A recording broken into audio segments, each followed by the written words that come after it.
La porte du bureau s'ouvrit avec violence, comme un cri étouffé dans la nuit parisienne. Gédéon, le prince héritier de cette lignée fantôme de la noblesse française, balança son poing contre le mur lambrissé, son visage déformé par une rage qui faisait trembler les vitraux ancestraux. « Comment oses-tu me trahir comme ça, Hugo? Après tout ce que nous avons partagé ?»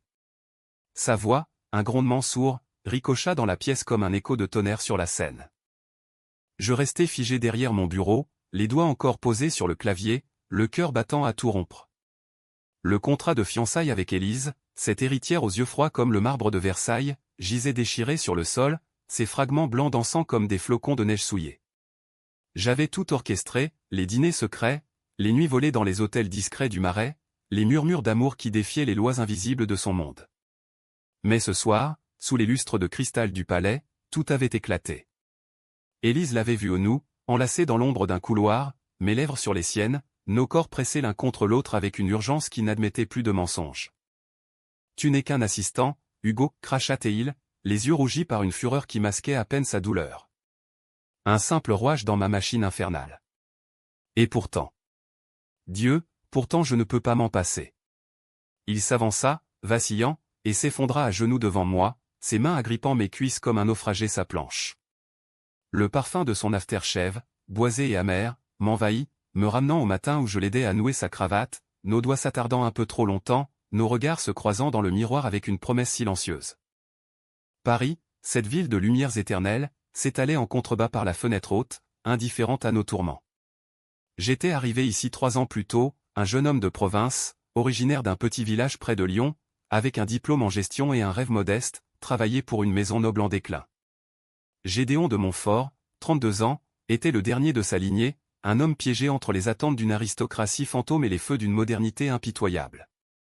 Il gérait les fondations caritatives de la famille, des galas pour les orphelins, des expositions d'art contemporain qui masquaient les dettes accumulées. Et moi, Hugo Laurent, 28 ans, son assistant personnel, j'étais devenu son ombre, son confident, son amant caché. Tout avait commencé par inadvertance. Une soirée pluvieuse, après un conseil interminable où les oncles de Gédéon avaient encore plaidé pour un mariage stratégique avec Élise de Beaumont, fille d'un magnate de l'immobilier. Il était rentré dans ses appartements privés du palais à un hôtel particulier du 7e arrondissement, vestige d'un passé glorieux les épaules voûtées, une bouteille de cognac à la main. « Hugo, reste » avait-il murmuré, sa voix brisée comme du verre fin. Je m'étais assis à ses côtés sur le canapé de velours usé, écoutant ses confessions, la pression de la couronne invisible, le poids d'un nom qui exigeait un héritier légitime, la solitude d'un homme qui aimait les hommes dans un monde qui feignait l'acceptation. Nos mains s'étaient frôlées, puis entrelacées. Ses lèvres, chaudes et hésitantes, avaient trouvé les miennes. Cette nuit-là, sous les draps de soie, nous avions découvert un refuge, un amour furtif qui fleurissait dans l'ombre des conventions. Mais les ombres ont des yeux. Élise, avec son sourire poli et ses alliances politiques, avait flairé le secret. Elle avait engagé un détective, un de ces lignées discrets qui fouillent les poubelles numériques et les nuits parisiennes.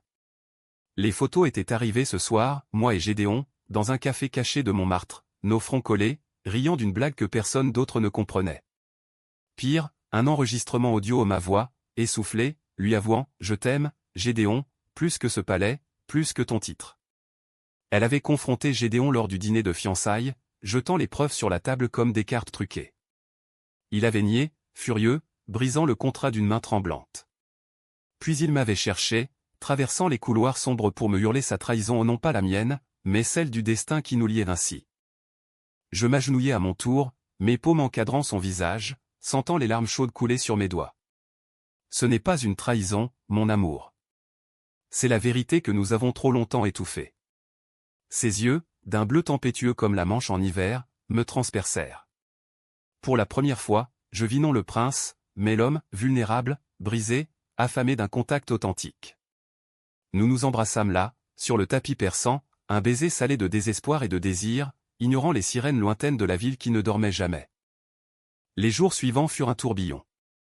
Gédéon annula publiquement les fiançailles, invoquant des différences irréconciliables, laissant la presse people spéculer sur un scandale financier. Élise, piquée au vif, jura vengeance, ses avocats déjà en marche pour ruiner la fondation Montfort. Moi, je devins son bouclier, organisant des réunions d'urgence, filtrant les appels venimeux, veillant sur lui comme un gardien invisible. Nos nuits se firent plus intenses, un mélange de tendresse et de peur, ses mains explorant mon corps avec une urgence nouvelle, comme s'il craignait que je m'évapore au matin. « Tu es à moi, Hugo » murmurait-il contre ma peau, et je répondais par des caresses qui effaçaient les frontières entre assistant et amant. Pourtant, la tempête montait. Un soir, alors que nous marchions le long des quais, main dans la main sous un manteau anonyme, un flash crépita dans l'ombre. Un paparazzi, tapi derrière un pont, avait capturé l'instant, deux silhouettes enlacées, Paris pour témoin. Le lendemain, les tabloïds hurlaient, le prince rebelle et son secret d'amour. La une du Paris Match trônait sur le bureau comme une sentence de mort, une photo granuleuse de nous, floue mais incriminante, avec un titre en gras, Gédéon de Montfort, l'héritier ouvre son cœur. À un homme? Je froissai le journal d'une main rageuse, le jetant dans la corbeille déjà débordante de ragots imprimés. Gédéon, assis en face, fixait le vide, sa tasse de café intacte fumant comme un vestige de normalité perdue. C'est fini, Hugo. Ma famille. Ils vont me déshériter.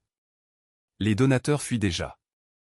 Sa voix, d'habitude si assurée lors des discours au gala, tremblait maintenant comme une feuille d'automne. Je contournai le bureau, m'asseyant sur la coudoir de son fauteuil, mes doigts glissant dans ses cheveux châtains ébouriffés. Non, ce n'est pas fini. C'est le début. Nous allons affronter ça ensemble. Il leva les yeux, et dans ce regard, je vis l'étincelle, un mélange de gratitude et de désir qui me fit frissonner. Ses lèvres effleurèrent ma paume, un geste si intime dans ce bureau chargé d'histoires portrait d'ancêtres aux mines sévères nous observant depuis les murs. Les semaines qui suivirent furent un balai de crise. Élise, loin d'abdiquer, lança une campagne discrète mais vicieuse, des rumeurs sur la fragilité mentale de Gédéon, des fuites sur les irrégularités financières de la fondation. Ses oncles, ces reliques bigotes de la noblesse, convoquèrent une réunion d'urgence au château familial en Normandie.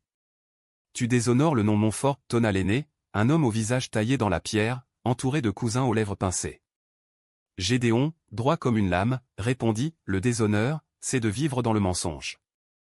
Hugo n'est pas un scandale, il est ma vie. » Je n'étais pas présent, assistant n'entre pas dans les sanctuaires ancestraux, mais il me raconta tout ce soir-là, de retour à Paris, dans notre refuge secret, un appartement modeste que j'avais loué sous un faux nom, dans le quartier latin, loin des dorures du palais. Nous nous aimions là, sans titre ni protocole, nos corps entrelacés sur un lit simple, la fenêtre ouverte sur les rires des étudiants et l'odeur de pain frais. Ils veulent me forcer à choisir, murmura-t-il, sa tête sur mon torse, écoutant les battements de mon cœur comme une mélodie apaisante. Le trône fantôme ou toi? Je l'embrassai, profondément, sentant le sel de ses larmes se mêler à nos souffles. Choisis-toi, Gédéon. Choisis-nous. Mais le choix est un luxe que les princes n'ont pas toujours. Bientôt, les premières fissures apparurent en moi. Une lettre anonyme glissa sous la porte de l'appartement, « Abandonne-le, ou je révèle ton passé. » Mon passé au ce village de Lyon où j'avais fui à 18 ans, après avoir été surpris avec un garçon du lycée, chassé par une famille pieuse qui préférait l'oubli à l'acceptation. Comment savait-il? Élise, encore elle, avec ses tentacules d'argent. Je brûlai la lettre dans l'évier, mais la peur s'insinua, un poison lent.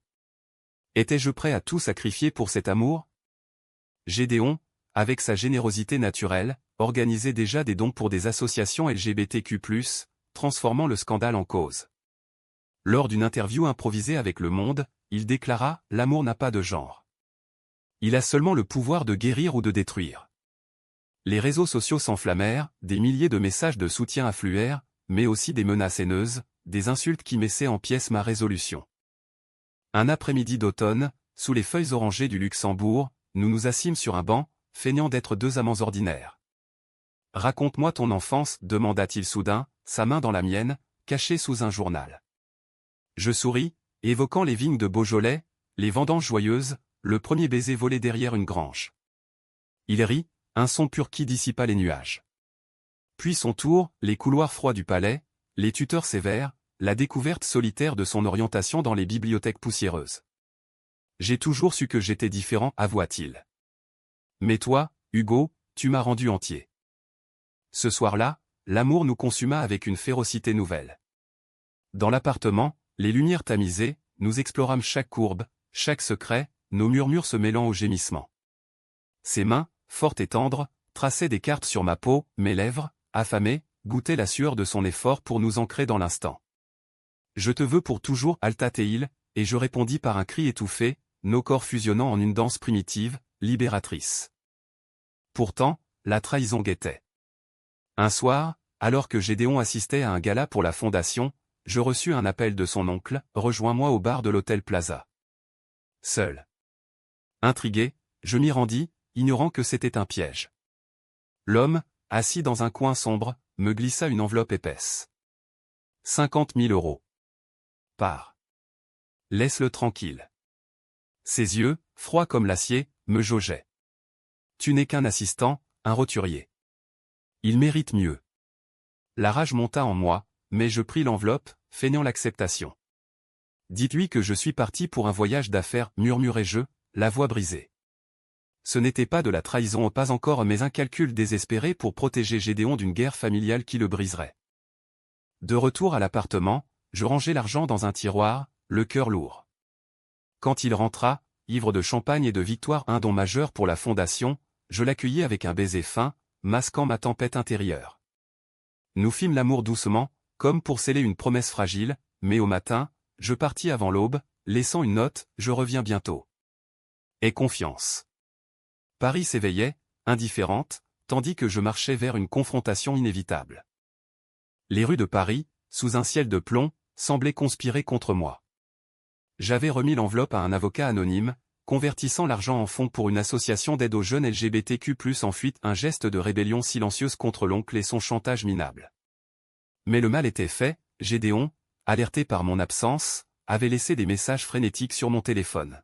« Où es-tu, Hugo ? Reviens, je t'en supplie. » Sa voix, craquelée par l'angoisse, me transperçait comme une lame. Je le trouvai au palais, errant dans les jardins hivernaux, les mains enfoncées dans les poches de son manteau Burberry usé. « Qu'est-ce que c'est que cette note ? Un voyage ? Tu me fuis ?» Ses yeux, injectés de sang, me clouèrent sur place. Je m'approchai, prenant son visage entre mes mains gantées. « Non, mon amour. C'est une bataille que je mène pour nous. » Et je lui racontai tout, la réunion, l'argent, les menaces voilées. Il blêmit, puis explosa en un rire amer. C'est vautour. Il pense pouvoir m'acheter comme un tableau aux enchères. Il m'attira contre lui, son étreinte un rempart contre le froid qui s'infiltrait partout. Cette révélation scella notre alliance plus profondément.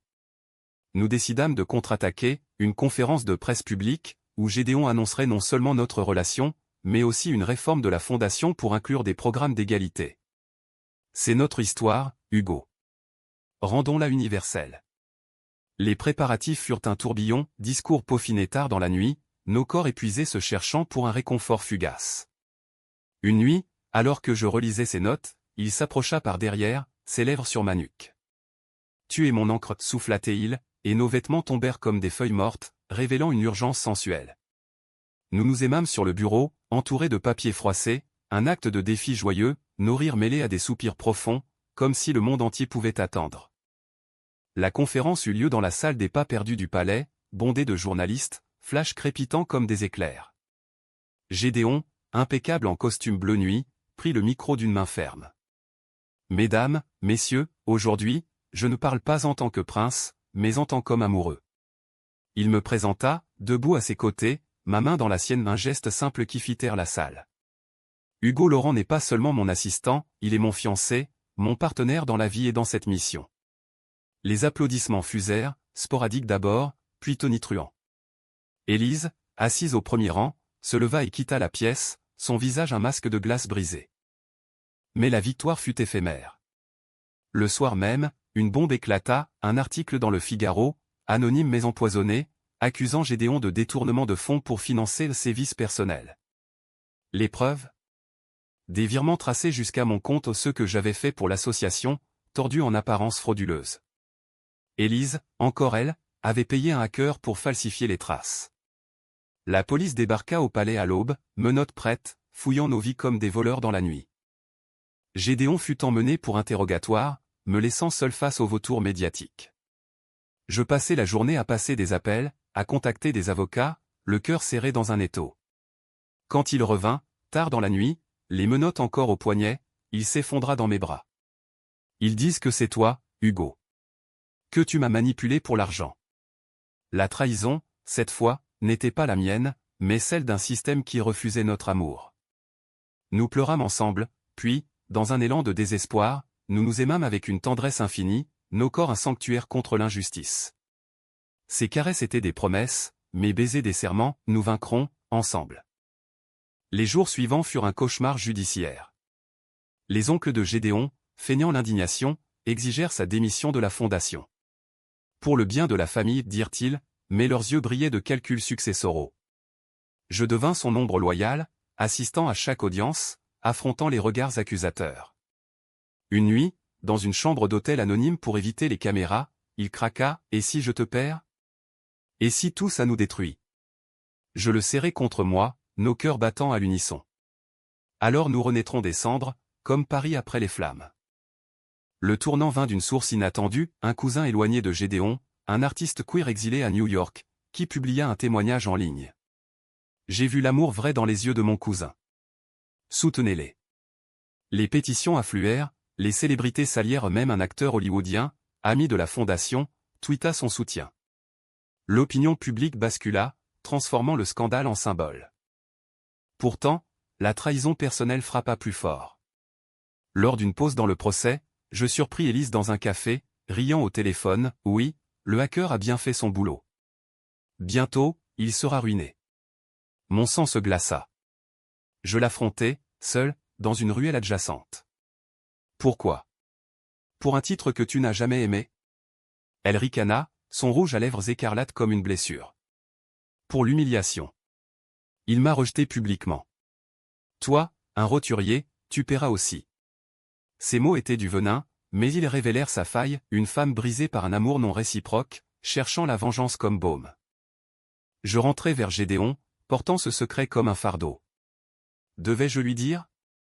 Risquer de le plonger dans une rage destructrice? Au lieu de cela, je l'embrassai, profondément, nos langues dansant un tango de réconfort. Cette nuit, notre amour fut lent, exploratoire, chaque toucher une déclaration d'éternité. Tu es mon prince en colère, murmurai-je, et il sourit pour la première fois depuis des jours, son corps s'ouvrant au mien comme une fleur sous la lune. Le procès s'ouvrit comme une plaie béante, soulée au plafond du palais de justice, où les échos des jugements passés semblaient hanter l'air. Gédéon, assis au banc des accusés, serrait ma main sous la table, un lien invisible contre les murmures de la galerie. L'avocat d'Élise, un requin en costume rayé, présenta les preuves, relevés bancaires falsifiés, témoignages anonymes jurant avoir vu des pots de vin. Monsieur de Montfort a été ébloui par un assistant ambitieux, déclara-t-il, me désignant d'un doigt accusateur. Un amour factice pour couvrir une fraude. Je bouillais intérieurement, mais tins bon, témoignant avec calme, les virements pour l'association, les reçus, la traque du hacker via un expert indépendant. Gédéon, quand vint son tour, parla avec une passion qui fit vibrer la salle. Cet amour n'est pas factice. Il est la seule vérité dans ma vie de mensonge. Sa voix, claire et émue, captiva même les jurés endurcis. À la pause, dans un couloir exigu, il m'attira dans un recoin, ses lèvres capturant les miennes en un baiser fiévreux, rapide mais chargé d'électricité. Pour la chance, souffla-t-il, et je sentis son désir pressé contre moi, un rappel que nous étions plus que des pions judiciaires. Dehors, Paris protestait pour nous, une manifestation spontanée devant le palais, des drapeaux arc-en-ciel flottant au vent, des slogans criés par des jeunes qui se reconnaissaient en notre histoire. Amour libre, justice vraie. Un soir, après une journée d'audience épuisante, nous nous joignîmes à eux incognito, masqués par des écharpes, nos mains liées dans la foule. La nuit nous enveloppa, et dans un square isolé, nous célébrâmes un amour sauvage contre un arbre centenaire, nos corps haletant sous la pluie fine, l'odeur de terre mouillée se mêlant à nos essences. Ils ne nous briseront pas, jura-t-il, ses yeux brillants comme des étoiles, et je crus en cet instant à notre invincibilité. Mais la trahison culmina lors de la déposition d'Élise. Élégante en tailleur Chanel, elle mentit avec une grâce venimeuse, Hugo m'a approché, promettant des secrets contre de l'argent. C'est lui le manipulateur. Le mensonge était si audacieux que même l'avocat de Gédéon en resta bouche bée. Je bondis, mais Gédéon me retint, son regard me suppliant la retenue. Plus tard, seul avec elle dans la salle d'attente, je lâchai, tes mensonges te rongent, Élise. Laisse-nous en paix. Elle pâlit, puis éclata en sanglots. Il m'a aimé, autrefois. Avant toi. Et maintenant, je suis rien. Sa confession, brute et humaine, fissura ma colère. Était-elle une vilainesse, ou une femme blessée par le même monde impitoyable? Gédéon, apprenant cela par moi, sombra dans une crise. J'ai été aveugle, gémit-il, arpentant notre appartement comme un lion en cage. J'ai blessé tant de gens pour me protéger. Nous nous disputâmes pour la première fois, moi plaidant la compassion, lui rongé par la culpabilité. Et nous? Sommes-nous condamnés à blesser éternellement, hurla-t-il. Je l'attrapai, nos corps se heurtant en une étreinte violente qui vira à la passion, un sexe rageur, griffure et morsure, libérant les tensions accumulées. Après, enlacé, en sueur et essoufflé, il murmura, « Pardonne-moi, Hugo. Tu es ma rédemption. » Le haut point arriva abruptement. Le hacker, traqué par la police cyber, craqua sous la pression et avoua, Élise avait tout orchestré, payant pour les falsifications. Le juge suspendit le procès, et les charges tombèrent comme des dominos. La presse acclama, victoire de l'amour vrai. Gédéon et moi, libérés, marchâmes dans les Tuileries au crépuscule, le monde pour la première fois allié. Fiancé, dit-il, glissant une bague simple à mon annulaire or blanc gravé ou pour toujours. Nos lèvres se joignirent sous les fontaines murmurantes, un baiser public, victorieux. Pourtant, la tempête n'était pas apaisée. Les oncles, furieux de l'échec, convoquèrent Gédéon pour une confrontation finale. Renonce à lui, ou perds tout. Il refusa, signant les papiers de déshéritage d'une main ferme. Je choisis la vie, pas les chaînes. Nous quittâmes le château sous une pluie battante, la Normandie s'effaçant derrière nous comme un chapitre clos. À Paris, dans notre appartement, nous fêtâmes un dîner aux chandelles, vin de Bordeaux, et une nuit d'amour languide, nos corps entremêlés dans une danse éternelle, explorant chaque nuance de tendresse et de feu. Élise, confrontée à ces actes, s'effondra publiquement, une lettre d'excuse dans Vogue France, avouant sa jalousie destructrice. J'ai perdu l'homme que j'aimais, mais j'ai gagné la leçon de l'humilité. Gédéon lui pardonna, en privé, un geste qui le libéra définitivement. Notre amour, forgé dans le feu, devint un phare, la fondation prospéra, avec des programmes inspirés de notre histoire, aidant des couples comme nous à naviguer les tempêtes sociétales. L'hiver s'installa sur Paris comme un manteau de velours gris, adoucissant les cicatrices de notre odyssée.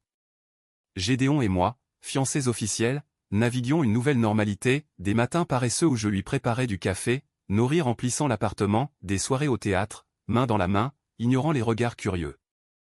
La fondation, rebaptisée Lumière d'égalité, bourdonnait d'activités, ateliers pour jeunes en coming out, exposition sur l'amour queer dans l'art français. Gédéon, libéré de son titre Albatros, rayonnait un homme enfin entier, ses discours passionnés touchant des milliers. Pourtant, les ombres persistaient. Une nuit, un appel anonyme brisa le silence, Élise prépare un dernier coup. Attention. Mon cœur se serra, la trahison, même pardonnée, laisse des échos. Nous enquêtâmes discrètement, découvrant qu'elle complotait avec un tabloïd pour un scoop sur mon passé lyonnais et une tentative pathétique de me salir. Au lieu de riposter, Gédéon organisa une rencontre, nous trois, dans un café neutre du Marais. Assez, Élise, dit-il doucement, sa main sur la mienne. Ton venin nous a tous empoisonnés. Choisis la paix. Elle pleura, hocha la tête, et pour la première fois, nous vîmes en elle non l'ennemi, mais une âme égarée. Je vous souhaite du bonheur, murmura-t-elle, et partit, laissant derrière elle un fantôme apaisé. Ce pardon fut cathartique. Gédéon, dans les jours suivants, se tourna vers l'intérieur, des lettres à sa famille, expliquant non avec colère, mais avec vulnérabilité, son chemin vers l'authenticité. Certains oncles rompirent, mais un, le plus jeune, répondit, « Fils, tu es courageux. Nous apprenons. » Lentement, les ponts se rebâtirent, non sur le sang noble, mais sur l'humanité partagée. Notre amour s'épanouit dans cette quiétude conquise. Un printemps radieux, sous les cerisiers en fleurs du champ de Mars, nous échangeâmes nos vœux lors d'une cérémonie intime, amis, activistes, pas de trône ni de couronne. Gédéon, en chemise blanche simple, me regarda comme si j'étais le soleil. Hugo, tu as transformé ma colère en lumière. Je t'aime, non comme un prince, mais comme un homme. Mes mots, tremblants, et moi, ton assistant devenu ton égal, je t'aime pour l'éternité. Nos lèvres se scellèrent sous les pétales volants, un baiser chargé de promesses sensuelles, profond, célébrant non seulement nous, mais tous les amours cachés qui osent émerger. Les mois passèrent en une danse harmonieuse. Nous voyageâmes, un été en Provence, dormant dans des mas provençaux, nos corps bronzés s'aimant sous les étoiles, un automne à New York, où le cousin artiste nous hébergea, nous immergeant dans une communauté vibrante qui nous rappela que notre histoire n'était qu'un fil dans une tapisserie immense. À chaque retour, Paris nous accueillait comme un amant fidèle, ses rues pavées témoins de nos promenades main dans la main. Un soir d'hiver, 2 ans plus tard, assis sur notre balcon surplombant la Seine, Gédéon me serra contre lui. « Regarde ce que nous avons bâti, Hugo. » De la colère à la grâce. Je hochai la tête, sentant son cœur battre contre le mien. Notre amour, dramatique et romantique, avait traversé les feux de la trahison pour émerger humanisé au non parfait, mais vrai. Et dans ce vrai, nous trouvâmes la paix, des rires partagés, des caresses tendres, des projets d'avenir où l'un n'était plus qu'un assistant, mais un partenaire égal. La vie, capricieuse, nous réserva encore des épreuves mineures à un donateur récalcitrant, une manifestation homophobe vite étouffée mais chacune nous unit plus. Gédéon écrivit un mémoire, De la couronne au cœur, un best-seller qui inspira des réformes sociétales en France. Moi, je gravis les échelons de la fondation, dirigeant des programmes qui sauvaient des vies comme la nôtre autrefois menacée. Et ainsi, sous les lumières éternelles de Paris, notre histoire s'inscrivit non comme un scandale, mais comme un hymne à l'amour inconditionnel KCH dans ses tempêtes, émouvant dans ses silences, romantique dans ses étreintes, humain dans ses failles. Le prince en colère avait trouvé son fiancé, et ensemble, ils régnèrent sur un royaume de tendresse.